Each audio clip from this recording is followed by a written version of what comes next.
untuk mengawali bincang santai kita ini, tentu masih banyak masyarakat khususnya di Kota Makassar yang belum tahu Komisi D DPRD Kota Makassar ini sebenarnya ruang lingkup kerjanya dan mitra kerjanya seperti apa, Pak? Iya, jadi di Komisi D itu lebih ke Kesra, kegiatan rakyat, tetapi di dalamnya itu Kak, kita bermitra dengan Dinkes, Dinas Kesehatan, tentunya juga Dinas Pendidikan, ada Keluarga Berencana, Dispora, Kebudayaan dan beberapa mitra lainnya. Oke, jadi pada dasarnya semua hal-hal yang berkaitan dengan kesejahteraan rakyat. Iya. Nah untuk tema kita pada kesempatan hari ini terkait dengan pendidikan. Nah, kira-kira berbicara soal pendidikan, Pak Ari, kalau dari kacamata Pak Ari sendiri melihat kualitas pendidikan yang ada di Kota Makassar seperti apa? Iya. Jadi alasan saya juga kenapa memilih berada di Komisi D tentunya karena merasa terpanggil untuk bagaimana ikut serta dalam memperbaiki khususnya dunia pendidikan dan kesehatan di Kota Makassar. Karena tahun kemarin kita diperhadapkan dengan sistem penerimaan murid baru dengan sistem zonasi. Betul.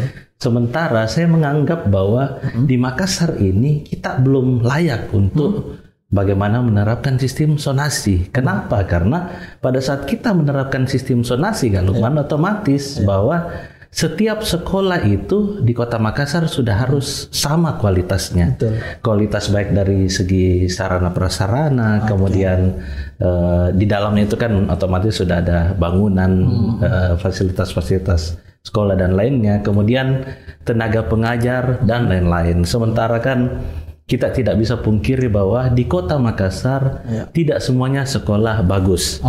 Sementara setiap orang tua murid, kita kembalikan ke diri kita saja bahwa setiap orang tua itu pasti mau menempatkan anaknya di sekolah terbaik. Betul. Sementara kalau kita menerapkan sistem zonasi, maka kita diperhadapkan dengan sekolah-sekolah yang berada di lingkungan rumah kita. Sementara kan saya melihat bahwa seperti contohnya saya, Kak, saya berada di Kelurahan Tanjung Merdeka.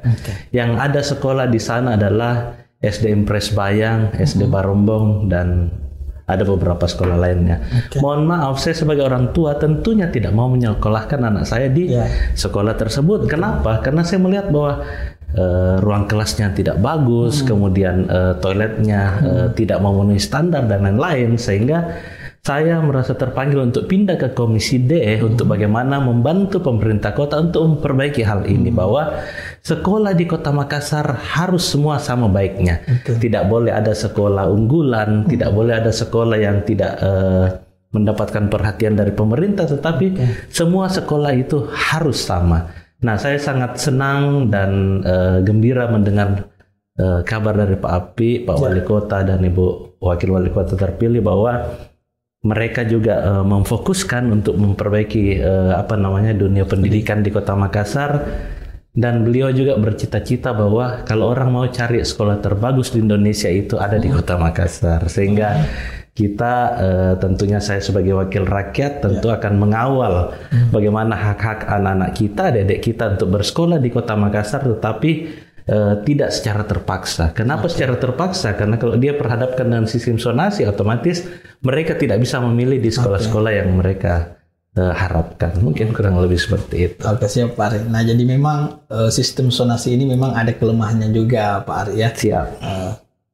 Sementara pemerataan pendidikan itu semua masyarakat berhak untuk mendapatkan pendidikan yang berkualitas. Betul. Nah, kira-kira selama anggota DPRD atau Komisi D ini turun ke lapangan melihat sekolah-sekolah, ada tidak sekolah di Kota Makassar yang mohon maaf fasilitasnya mungkin belum memenuhi, kemudian khususnya di kepulauan, bagaimana kira-kira untuk sistem pemerataan pendidikan? Jadi kalau kita menanyakan tadi Kak Lukman terkait adakah sekolah yang masih tidak bagus, saya katakan banyak, Kak. Banyak. Justru lebih banyak sekolah yang tidak bagus daripada sekolah yang bagus. Makanya di sini saya di setiap rapat-rapat badan anggaran, rapat-rapat monitoring evaluasi selalu meminta kepada pemerintah kota bahwa kurangi itu anggaran-anggaran untuk seremonial. Betul. Karena tidak layak saya rasa kita melakukan membuang-buang anggaran untuk hal-hal yang seremonial, tetapi masih ada hal-hal yang lebih urgent untuk kita postingkan anggaran itu, sehingga saya berharap bahwa memang ini tidak bisa mudah, tidak bisa cepat, tetapi pada saat kita mau memulai pekerjaan pasti progresnya juga ada, sehingga saya berharap bahwa postingan-postingan anggaran yang tidak terlalu urgensi itu kita cut, kita stop, kita alihkan kepada bagaimana perbaikan sistem pendidikan di Kota Makassar, dimulai dari kenyamanan bersekolah. Karena anak-anak pada saat tempat bersekolahnya itu nyaman, sekolahnya itu nyaman, ruang belajarnya itu nyaman, insya Allah mereka juga akan menerima atau menyerap ilmu pengetahuan dengan baik. Tetapi kalau sekolahnya mohon maaf tidak bagus, Kak, ruang belajarnya tidak layak, jangankan untuk belajar, untuk datang ke sekolah pun mereka akan malas. Seperti itu. Nah, ada contoh kasus Pak Ari ini di Kota Makassar misalnya, beberapa diskusi dari teman-teman media pada saat sistem PPDB ini, penerimaan peserta didik baru, begitu dia mendaftar, mereka berharap anaknya bisa sekolah di sekolah negeri, namun sayangnya tidak lulus. Lalu daftar lagi di sekolah yang lain, tidak lulus lagi. Bagaimana sebenarnya sistem pendidikan yang bagus? Apakah kita kembalikan saja ke sistem semula atau bagaimana Pak Ari menurut Anda? Terkait sistem penerimaan murid di sekolah dasar dan SMP, tentunya kita mengikut juknis dari Kementerian Pendidikan. Sampai saat ini kita masih menunggu instruksi dari Kementerian Pendidikan terkait apa regulasi untuk penerimaan murid baru. Di tahun kemarin saya selalu berkuar-kuar di baik itu di pemberitaan, kemudian media sosial dan sebagainya. Saya sebagai wakil rakyat menolak sistem zonasi sebelum ada pemerataan pendidikan di Kota Makassar. Alhamdulillah saya melihat perkembangan bahwa Menteri Pendidikan pun juga tidak akan melanjutkan sistem zonasi yang ada sekarang, tetapi terkait bagaimana regulasinya itu masih digodok. Tentunya sekarang sekolah-sekolah itu lebih memberikan kuota yang besar kepada anak-anak yang berprestasi.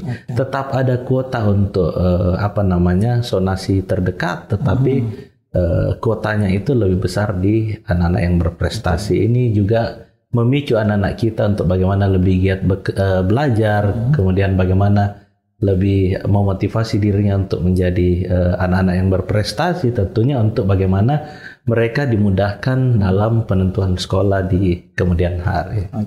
Tentunya kita berharap sistem baru nanti itu bisa memudahkan masyarakat untuk memilih anak-anaknya untuk masuk di sekolah yang berkualitas.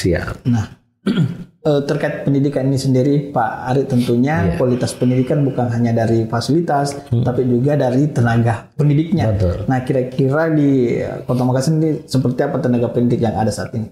Jadi di Dinas Pendidikan sekarang itu, Kak Lukman, di setiap rapat monitoring evaluasi kami sering berkoordinasi dengan Kepala Dinas Pendidikan bahwa sekarang tenaga-tenaga pengajar yang ada di Kota Makassar itu yang mempunyai prestasi lebih dibanding guru-guru lain itu sudah tidak terposting di salah satu sekolah unggulan saja, tetapi ini disebar di berbagai sekolah. Bahkan kami meminta bahwa sekolah-sekolah yang misalnya kurang peminatnya, perbagus gurunya di sana, supaya otomatis orang tua juga melihat bahwa guru-guru yang berprestasi itu ternyata ada di sekolah ini, supaya itu sekolah-sekolah yang tidak menjadi tujuan pendaftaran anak-anak pendaftar di tahun lalunya, insya Allah di tahun ini itu akan terpenuhi juga kuotanya, karena kita melihat bahwa ada sekolah yang sampai menolak murid karena kelebihan kuota pendaftarnya. Ada SMP di Kota Makassar yang justru mencari murid, kan. Ini sekolah negeri loh, pendaftarnya hanya 14. Itu kan kita menjadi PR untuk kita dan pemerintah kota terkait bagaimana mempromosi sekolah tersebut, kemudian menyetarakan sekolah tersebut supaya orang tua murid nantinya tidak lagi mencari sekolah yang jauh, tetapi mencari sekolah yang terdekat dari rumahnya, supaya semua sekolah itu mendapatkan porsi yang sama. memang terkait sistem zonasi banyak manfaat positifnya. Yang pertama mendekatkan anak dari rumah, dari sekolahnya. Yang kedua kan otomatis akan mengurai kemacetan.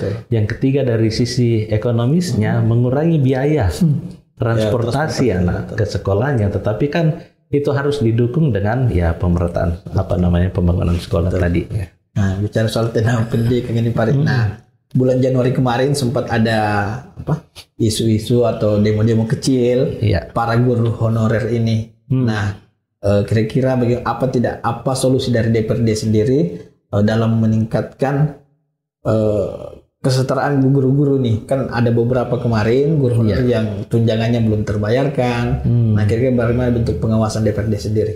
Iya, jadi kemarin kan sudah ada peningkatan dari teman-teman yang honorer menjadi P3K.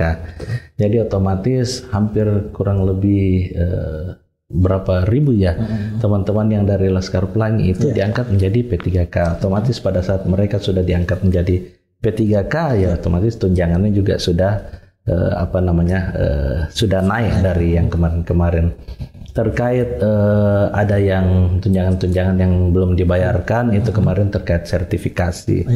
Nah, itu dikarenakan keterlambatan penginputan data baik dari pemerintah kota maupun dari asosiasi guru tersebut. Jadi sehingga ini kesalahan murni bukan dari hanya kesalahan pemerintah kota, tetapi ini adalah maladministrasi bersama. Tetapi kemarin teman-teman Dinas Pendidikan sudah melakukan koordinasi dengan kementerian untuk bagaimana melengkapi data-data yang harus dimasukkan. Kemudian kalau memang sudah memenuhi syarat, kemudian kita bayarkan.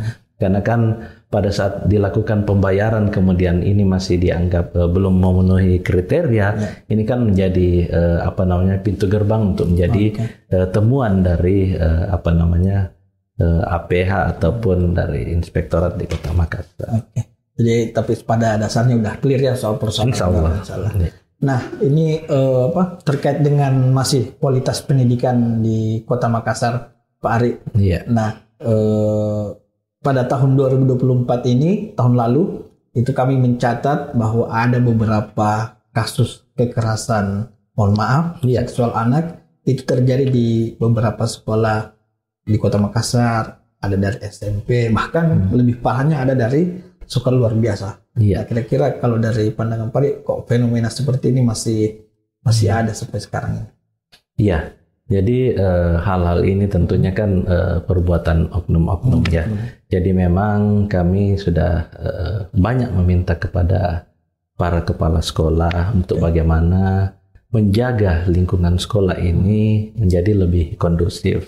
Kenapa? Karena orang tua setelah mempercayakan anaknya pergi ke sekolah, yang menjadi orang tua di sekolah itu adalah guru dan kepala sekolah. Sehingga tugas dan tanggung jawab kita semua untuk bagaimana menjaga lingkungan sekolah itu menjadi rumah yang ramah untuk anak-anak kita. Mungkin lebih banyak kepala sekolah melakukan sidak di jam-jam sekolah maupun di jam istirahat. Kemudian semua guru-guru juga diawasi, baik dari cara perilakunya, kemudian lebih sering dilakukan pertemuan-pertemuan untuk bagaimana mengingatkan terkait tugas dan tupoksi seorang guru, agar supaya kita menutup kemungkinan-kemungkinan atau peluang untuk bagaimana baik guru maupun penjaga-penjaga sekolah dan sebagainya untuk melakukan hal-hal yang tidak wajar kepada anak murid di sekolah. Karena ini kan terkait peluang saja. Pada saat ada peluang ya mungkin orang-orang pada saat hilaf ada perasaan-perasaan untuk melakukan, tetapi kalau peluang itu kita tutup, baik dipasangkan CCTV di setiap kelas, di setiap lorong dan sebagainya untuk bagaimana memantau pergerakan baik muridnya, gurunya, kepala sekolahnya, dan semua orang-orang yang ada di dalam setiap sekolah. Jadi memang pengawasan memang harus selalu kita lakukan agar anak kita ini tidak menjadi korban selanjutnya. Betul. Nah, pemerintah saat ini kan lagi menerapkan efisiensi anggaran, Pak Rik. Kira-kira ada tidak pengaruhnya terhadap kualitas pendidikan kita ini? Terkait efisiensi, kalau mengikuti Inpres nomor 1 itu difokuskan di perjalanan dinas dan kegiatan-kegiatan makan minum di perhotelan. Jadi seharusnya tidak terlalu mengganggu dunia pendidikan. Adapun yang terganggu yaitu terkait bagaimana anggaran untuk teman-teman yang ada di dinas pendidikan untuk melakukan kunjungan kerja, konsultasi dan sebagainya, baik itu di kementerian maupun di di kabupaten kota tujuan lainnya. Karena kan kalau kita mau maju kan kita harus lebih banyak belajar dari tempat-tempat lain yang sudah berhasil. Karena kalau kita hanya mengurung diri di Kota Makassar saja, maka inovasi dan inisiatif kita hanya sebatas di Kota Makassar saja. Tetapi kalau kita mencontoh dari tempat-tempat yang lebih maju, insya Allah juga kita akan lebih maju. Saya selalu berkata bahwa tidak usah kita malu mencontek. Kalau yang kita contek itu hal-hal yang baik dan itu bermanfaat untuk orang banyak, lakukan saja. Terkait apa yang menjadi prestasi Kota Makassar kan pasti ada di tempat lain juga. Tapi hal-hal yang baik yaitu harus kita contoh. Oke. Nah, untuk program pemerintah sendiri nih, Pak Ari, sejak Januari kemarin itu sudah dilaksanakan yang namanya MBG atau makan bergizi gratis bagi anak sekolah, baik itu SD, SMP, dan SMA. Nah, kira-kira menurut Pak Ari sendiri penerapannya di Kota Makassar apakah sudah efektif atau bagaimana? Kalau untuk di Kota Makassar ini kan kami sendiri belum tahu jelas terkait postingan anggarannya. Karena saya mengecek di anggaran di pemerintah kota itu belum ada postingan anggaran untuk MBG tersebut. Sehingga kemungkinan yang berjalan saat ini itu adalah masih program nasional. Jadi masih memakai alokasi anggaran dari APBN. Sehingga di Kota Makassar kalau kita mengecek masih sangat sedikit sekolah yang mendapatkan bantuan makanan bergizi tersebut, sehingga kita belum bisa mengukur apakah ini sudah bermanfaat atau sudah sesuai harapan atau bagaimana, karena belum menjadi tugas dan tanggung jawab pemerintah kota. Karena banyak juga guyonan ini Pak Ari. Kalau di warkop perbincangan warkop, anak-anak sekarang kalau pulang sekolah bukan lagi pelajaran yang ditanyakan, tapi hari ini makan apa, makan siangnya apa. Siap. Nah, ini sebagai informasi juga, Pak Ari ini sudah 2 periode di DPRD Kota Makassar. Beliau terpilih lewat dapil Kota Makassar 5 atau yang kita kenal dengan Mama Rita, Mama Jang, Marisa, dan Kecamatan Tamalate. Nah, selama duduk di DPRD Kota Makassar sendiri, Pak Ari tentu sudah banyak juga aspirasi-aspirasi dari dapil Pak Ari sendiri yang dibawa untuk di DPRD. Kira-kira apa saja sih aspirasi yang sudah Bapak kawal untuk masyarakat? Siap. Jadi pada saat bertarung saja ini kita dibatasi oleh dapil. Tetapi pada saat sudah kita terpilih, ya kita menjadi milik masyarakat Kota Makassar. Sehingga periode pertama itu saya berada di Komisi A yang bersentuhan langsung dengan pemerintahan. Kemudian 2,5 tahun itu saya pindah ke B untuk bagaimana punya cita-cita memperbaiki pariwisata di Kota Makassar yang bermitra dengan terkait perekonomian dan pendapatan, yang sekarang berada di Komisi D. Tetapi yang paling banyak menjadi aspirasi masyarakat terkait bagaimana mengejar ketertinggalan kita pada saat COVID-19. Di COVID-19 itu kan hampir semua anggaran kita difokuskan untuk penanganan COVID, sehingga infrastruktur itu Kak Lukman banyak sekali yang tertinggal. Nah, harapan masyarakat itu bisa cepat terkejar, karena kita melihat bahwa sudah 2-3 tahun terakhir setiap musim penghujan ini banyak sekali banjir di mana-mana. Itu dikarenakan kurang anggaran untuk bagaimana memperbaiki drainase dan sebagainya. Yang kedua, terkait masyarakat kita yang mohon maaf ini tergolong kategori tidak mampu atau masyarakat yang miskin. Untuk saat ini masyarakat miskin di Kota Makassar banyak yang tertunggak BPJS-nya. Masa sih orang tidak mampu di Kota Makassar tidak bisa dilayani di rumah sakit. Jadi memang saya kemarin memanggil kepala cabang untuk BPJS Kesehatan. Saya tanyakan bahwa Pak Kepala Cabang, apakah BPJS yang tertunggak tidak bisa dialihkan menjadi pelayanan kesehatan yang gratis yang menjadi beban APBD? Nah, Pak Kepala Cabangnya bilang, oh itu bisa Pak Ketua, itu bisa Pak Ari. Nah, sekarang saya panggil Kepala Dinas Kesehatan, dia bilang, Bu Kadis, ini ternyata dibolehkan tidak usah dibayar tunggakannya, langsung dialihkan ke PBI. Nah, sekarang apakah pemerintah kota mau dijadikan beban APBD untuk orang-orang yang betul-betul tidak mampu? Karena jangankan untuk membayar iuran, untuk makan pun mereka susah. Tetapi alhamdulillah sudah ada solusi-solusi yang diberikan oleh pemerintah kota.